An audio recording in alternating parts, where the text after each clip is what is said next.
নমস্কার বন্ধুরা, welcome back to my channel Puja kitchen with food. তো তোমরা সবাই কেমন আছো? আশা করছি সবাই ভালো আছো, আর আমিও খুব ভালো আছি। তো শুরু করছি আবার একটা নতুন ভিডিও।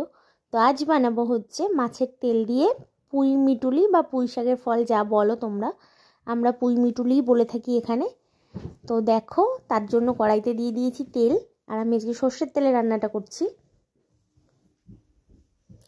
তো তেলটা কিন্তু খুব পরিমাণে দেব না। তারপরে দিয়ে দিচ্ছি, দেখো এখানে 5 ফোড়ন, একটু বেশি করেই দিচ্ছি কেন অনেকটাই সবজি দিয়ে অনেকটা হবে তার জন্য। তো 5 ফোড়নটা ভালো করে একটু লাল লাল করে ভেজে নেব।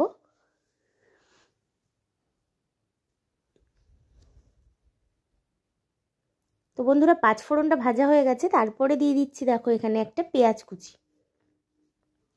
আর যেহেতু আজকে আমি মাছের তেল দিয়ে করব, তো পেঁয়াজটা তো দিতেই হবে।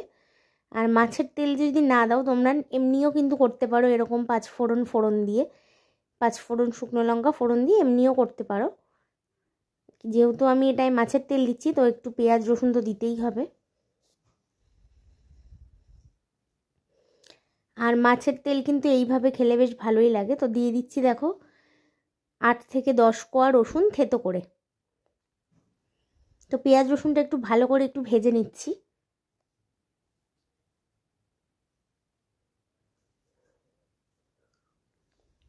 তো বন্ধুরা, পেঁয়াজ রসুনটা একটু হালকা ভাজা হয়ে গেলে এর মধ্যে আমি দিয়ে দিচ্ছি মাছের তেল।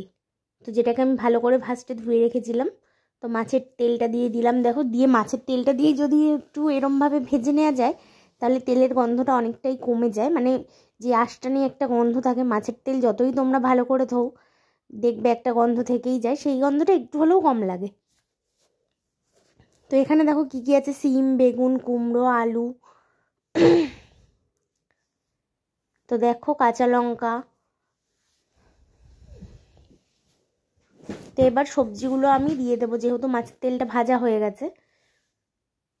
তো দেখতেই পাচ্ছ তেলটা পুরো গলে একদম দেখো ভালো করে ভেজে নিয়েছি আমি, যাতে গন্ধটা অনেকটা কম লাগে।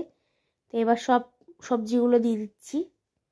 এখানে আছে সিম, কুমড়ো, বেগুন, আলু, কাঁচা লঙ্কা।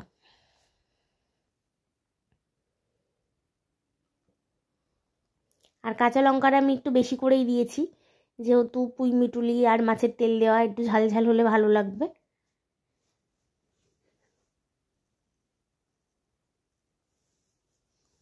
তো দিয়ে দিচ্ছি নুন। নুন দিলে সবজিটা বেশ তাড়াতাড়ি করে একটু মজে যাবে। তারপরে দিয়ে দিচ্ছি হলুদ।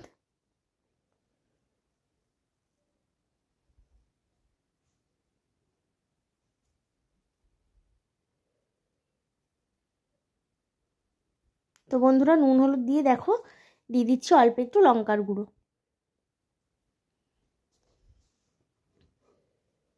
এইভাবে দেখো, এতে কিন্তু আর কোনো মশলা যাবে না। তো এবার দেখো ভালো করে মিশিয়ে নিচ্ছি।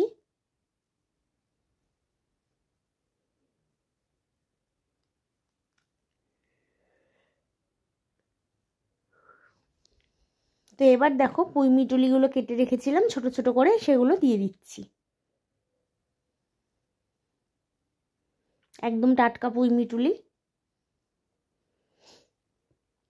তো বন্ধুরা দেখো, পুঁই মিটুলি দেওয়াতে পুরো কড়াটা কিন্তু ভরে গেল। তো যেহেতু এগুলো নরম হয়ে গেলে অনেকটাই কমে যাবে, তো সেহেতু এখন আমি একটু ঢাকনা দিয়ে চাপা দিয়ে দেব। তো ঢাকনা দিলে এমনিতেও জলও বেরোবে, আর যেহেতু আমি নুনটা আগে দিয়ে দিয়েছি, মানে জিনিসগুলো মজে গেলে একটু কমে যাবে। তো দেখো একটুখানি কমেছে। তো অনেক আস্তে আস্তে করে নাড়া দেওয়ার চেষ্টা করছি।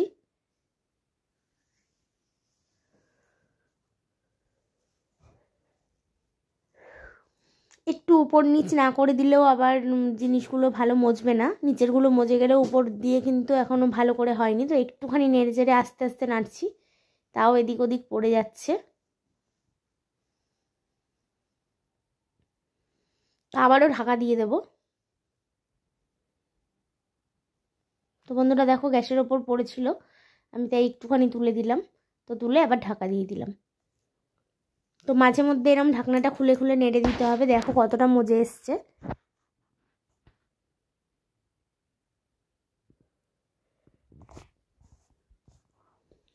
আর যারা পুঁই মিটুলি কোনোদিন এরকম পেঁয়াজ রসুন মাছের তেল দিয়ে রান্না করে খাওনি তাদেরকে বলবো অবশ্যই একবার ট্রাই করো।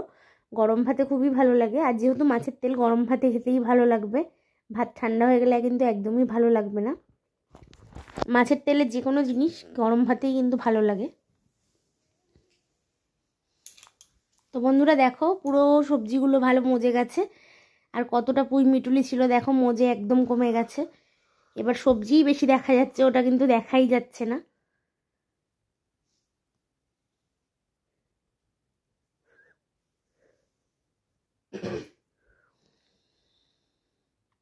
তো দেখতে পাচ্ছ কতটা মানে মজে এসেছে সবজিগুলো। একদম যখন তেল বেরিয়ে আসবে তখন কিন্তু নামাতে হবে। আর এতে কিন্তু আমি কোনো এক্সট্রা জল দিইনি, এইভাবে ঢাকা দিয়ে দিয়ে রান্না করলে কিন্তু দারুণ সুন্দর টেস্টও হবে, খেতেও ভালো হবে। তোমরা অবশ্যই এরকম ঢাকা দিয়ে দিয়ে একটু রান্না করবে, তাহলেই হবে। তো বন্ধুরা এটা কিন্তু প্রায় হয়ে এসছে। তো তোমাদের যদি ভিডিওটি ভালো লেগে থাকে একটা লাইক শেয়ার কমেন্ট করতে ভুলবে না। চ্যানেলটিকে প্লিজ সাবস্ক্রাইব করে দিও, পাশে থাকা বেল বাটনটি প্রেস করে দিও যাতে আমি নতুন ভিডিও পোস্ট করলে নোটিফিকেশান তোমাদের কাছে পৌঁছে যায়। তো নামিয়ে দেবো এটা, তার আগে দেখো একটু মিষ্টি দিয়ে দিলাম। তো এবার এটা কিন্তু আমার প্রায় হয়ে এসেছে। তো আমার মনে হচ্ছিল একটু নুন কম হবে, তার জন্য আমি একটু নুনও দিলাম।